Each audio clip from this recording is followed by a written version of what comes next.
Hey everyone, this is Computer here. In this video I'm going to cover what mid laners you should play if you find yourself in the role and don't normally main it. The champions I mention will be strong when behind and normally have a safe-ish laning phase and or good scalings, both of which equivalent to the same thing, being okay when behind to at least a very small degree. And besides this guys, let's get into it. Annie. First and foremost, in my opinion, Annie is literally the best low-level caster in the entire game. Annie simply put has insane burst potential and takes figuratively no skill at all. In a role that generally orientates around heavy zone control, cast knowledge and champion matchups, picking a champion like Annie who with an on-click evaporation based kit can easily ensure Annie remains effective at most points in the game and with minimal knowledge of the scenario. Annie's CSing ability is next to flawless, with her Q giving her full mana reset and halving the cooldown. Normally the main issue with people that don't main mid is they haven't practiced the mid laner's biggest problem, CSing.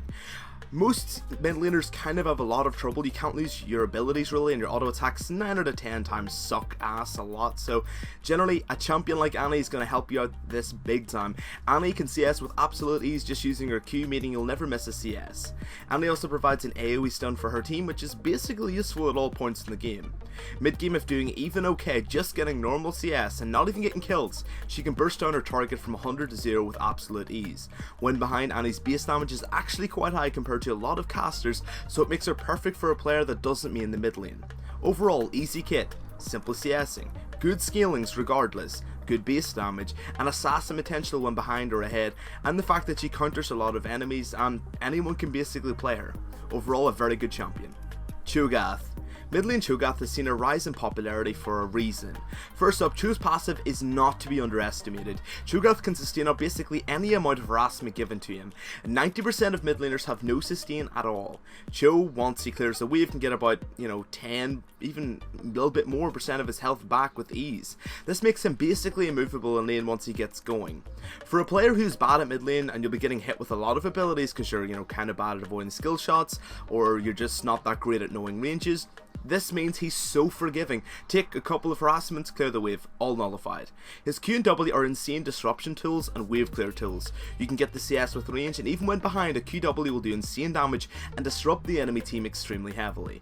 The kit, even without much AP, still does this and makes him useful. Cho's ultimate gives him some insane true damage burst. Match this with a little AP, it becomes an amount even that could assassinate a tank bruiser in one burst. Cho'Gath ultimate gives him plenty of free HP stats, again making him strong even when behind. Losing a lane and dying a lot as Cho is hard when you get a free 400 HP and you've got insane sustain on the passive and you can just get the CS at range. I mean, there's so few ways to shut this guy down. Add this into his assassin potential mid game and basically anyone, it makes him a very simple and effective pick when behind or ahead.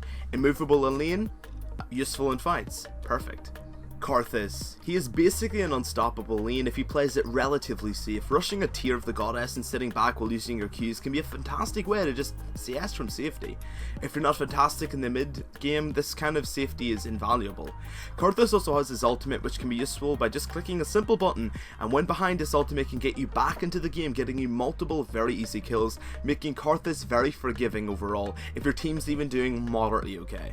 In teamfights, a largely accepted tactic is using your passive by suiciding into your enemy after you've used a couple of abilities I want to mention, and then running in, and you'll disrupt, and obviously after this you're going to get your passive proc, you'll be able to damage them, and just before it goes off use your ultimate and finally just do as much damage as you can. Because of this tactic, it means Karthus, even if you're kind of bad at positioning, is still very forgiving. Say you get caught out as Karthus, you still got your passive. He is always useful regardless of the circumstances. Even if he gets picked out, you can still be a threat to the enemy team and still be useful for your team. The sheer damage that Karthus can put off in life and death makes him forgiving for getting caught out. It makes him forgiving just to mispositioning, which a lot of mid laners have problems with. He's got a simple kit, a safe laning phase, a way to easy CS, good damage overall, and ability to get back into the game with his ultimate, and he's even allowed to suicide and get caught out and still do damage. It's a good deal overall.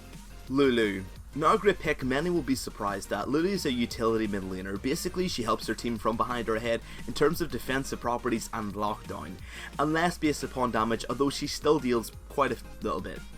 Lulu's early game laning phase is nearly unstoppable. She provides massive burst damage and free trades if she uses her E defensively. It also allows her to CS a lane for free, or stop an enemy chasing them, or even using her W to shut down an assassin almost completely. This base utility is just so unbelievably useful. Her E and ultimate can be used in teamfights to make herself or her AD carry unkillable. Even from when behind, this base utility makes Lulu extremely powerful, so if your V and bot lane got a little bit fed, you can just use your ultimate and your E and give her crap tons of free stats and make her virtually unstoppable. Snowballing on top of a Lulu is hard, which is why I actually advise her. Her whole kit is about lockdown and surviving. Even heavy assassins will have trouble, so overall she has a powerful kit when behind, and heavy utility, and an extremely safe laning phase. She also provides protection for her team, which is notoriously hard to come by in many mid laners, and she is surprisingly very powerful and a safe champion. Actually heavily advise her. Morgana. This used to be a famous lane back in Season 1, 2, and a little bit in 3. Morgana's sheer safety in lane means she's basically unmatched. I would consider her the safest mid laner in the entire game. Her W means she can sit back and basically clear waves from a mile off, giving her a safe clear potential. But this isn't the only main reason. Her E gives her immunity to CC. This means that gank mid lanes generally just don't happen. Like, how can you stop it? Like, most heavy gankers will come in and it'll nearly always result in a fruitless endeavour for the enemy jungler. This shield can also be used to protect your AD carry or your bruisers to help them stick. This is absolutely invaluable. This shield provides so much utility and protection for your team, it's nearly unmatched. In addition, with the mid lane AP Morg, the shield can go up to hundreds of magic damage being nullified, which is just extremely powerful.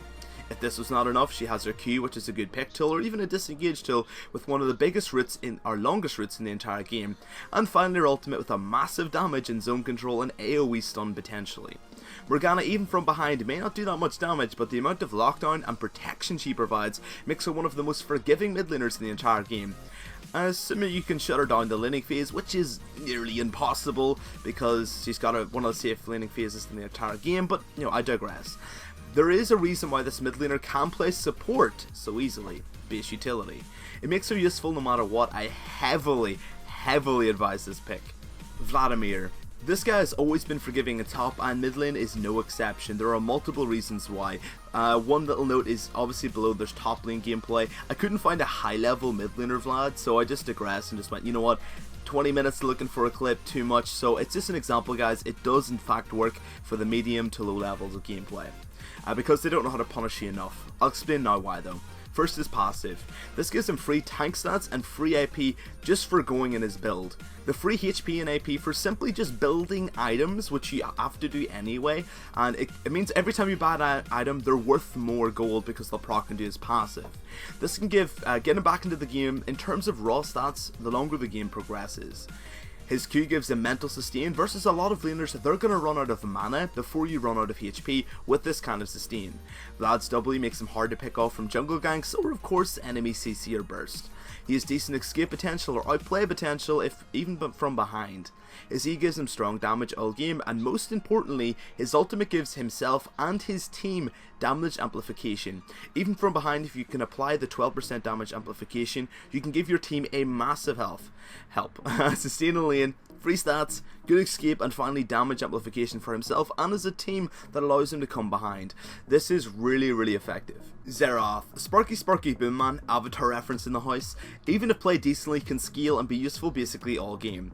He has a passive to maintain his mana pool, a massive range poke tool, CS ability or insta push ability with his Q. Xerath has the ability to push minion waves and get the CS from a mass range. Shutting a champion down like this can be next to impossible. Just his sheer range, if he just sits back and plays it passively and concedes some pressure if he's behind, he can still get the CS, there's just no way of stopping him. His W can be used in a similar fashion to kite or even lock an enemy down. Xerath's stun can be used to kite or just generally again just grab someone or slap someone trying to get to his backline or whatever. Finally, his ultimate can be used to finish off fleeing enemies or generally zone a backline. This can also help him get back into the game as he can pick off a couple of low HP enemies with this kit if used correctly. He can poke before teamfights. This kit gives him insane range and safety, some base utility and a ranged execute. His wave clear ability can also stall out games heavily, giving his team time to get back into the game. Overall, in high level play he was used for this extent as well, a very strong champion. Lissandra. First and foremost, Lissandra is normally built kind of tanky. I mean, not full tank, but I mean, kind of a few semi-defensive items. From here, it's just going to make her generally hard to kill in the laning phase and of course during team fights.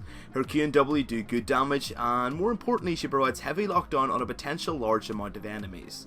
Even from when behind, this lockdown is invaluable. Her E gives her the ability to escape her zone during team fights, and finally her ultimate is a freeze Anya's, or of course more importantly, a hard lockdown in the enemy backline, giving her team some insane lockdown potential.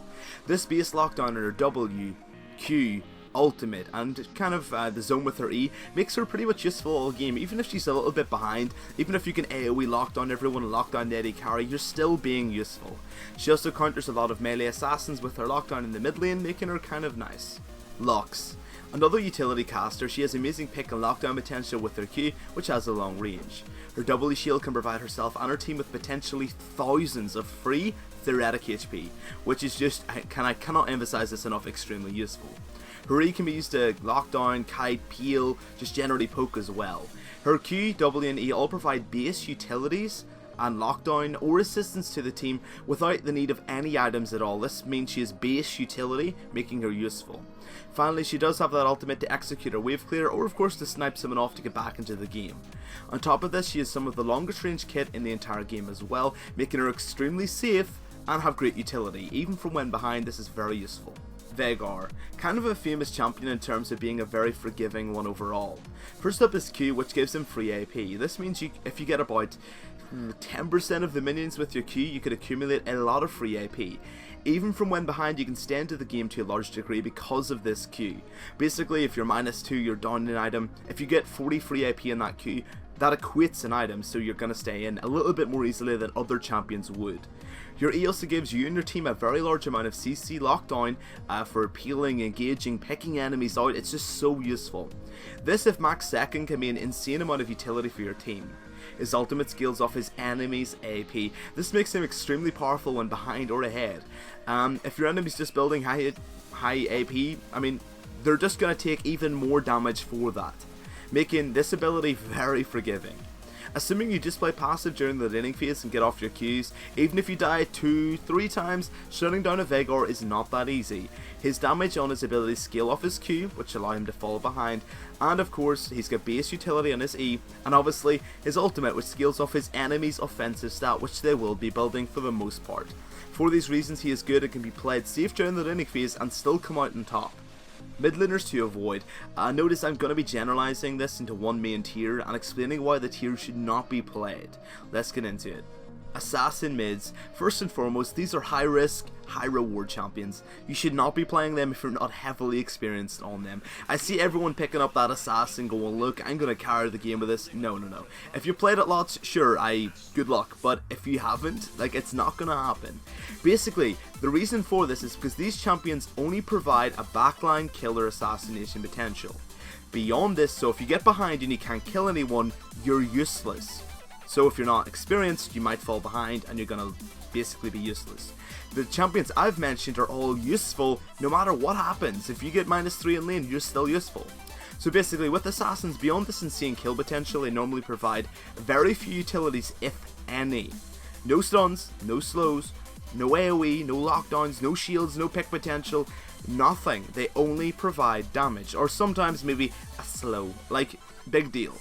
If you play an assassin mid, you have to get a kill or you're going to get behind. If you don't get a kill, you can't assassinate the enemy backline. You can't assassinate the enemy backline, you're useless, it's your only function. If you can kill the enemy backline, again, I just want to emphasize this, you're next to useless. These champions require an early advantage or a mid-game advantage. If you don't main the role, you're less likely to obtain this advantage. Basically, avoid champions like the ones exampled below, but use your logic, these are not the only ones, they're just the best examples of it. And that's it for the end of the guide, guys. If you like it, dislike it, dislike it. If you like me and the content, you can subscribe. And if you think the content is of crap quality and you hate me and it's not useful, you can unsubscribe. I'm always fair, guys. Besides that, as always, have a great day and best of luck in the Rift.